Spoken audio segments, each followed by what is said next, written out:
The mind always has the tactical advantage over you. Why is that? It knows your fears. It knows your insecurities. It knows where they're hiding. I wanted to quit every single day, but many dreams die while suffering.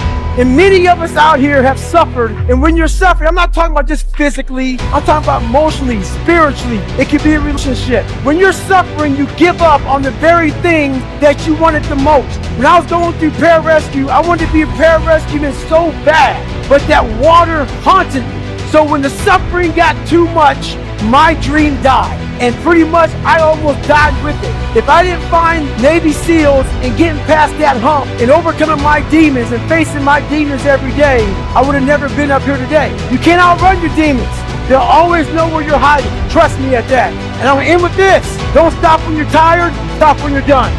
I had to literally talk about, a man. I had to make a man who I thought a man was supposed to be in my mind. I created who I thought a man was supposed to be in my mind.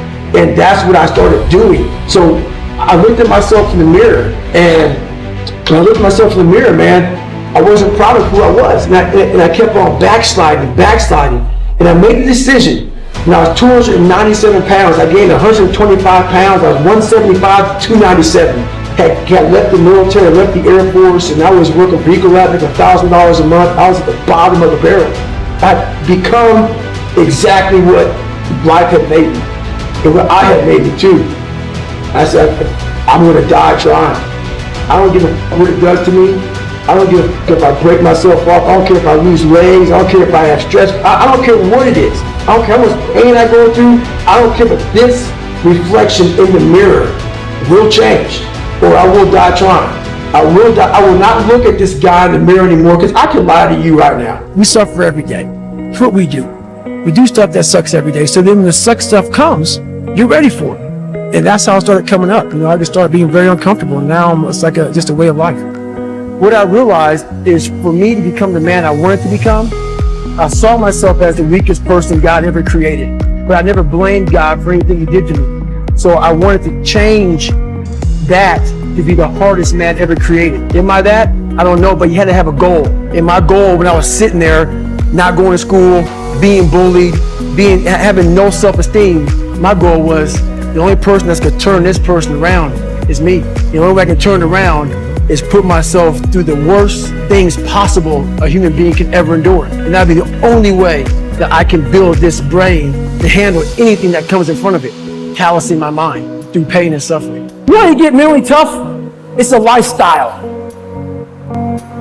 Wow, man, the dream flourishes in someone's mind, right? People live out the entire fantasy, the entire dream. People live out, like, Echo comes up with an idea for a movie, right? He lives out the whole fantasy, the Oscar awards, the whole thing, the limos, like the red carpet. He's got that whole thing. But guess what? He fails on execution. Like, it's like, oh, but now I gotta work. Like, now I gotta take and I gotta do this thing. So dreams die in that space between decide and act. That's where dreams die. Between idea and execution, that's where dreams die. And that's why a leader's job is to make that execution happen. And here's the thing.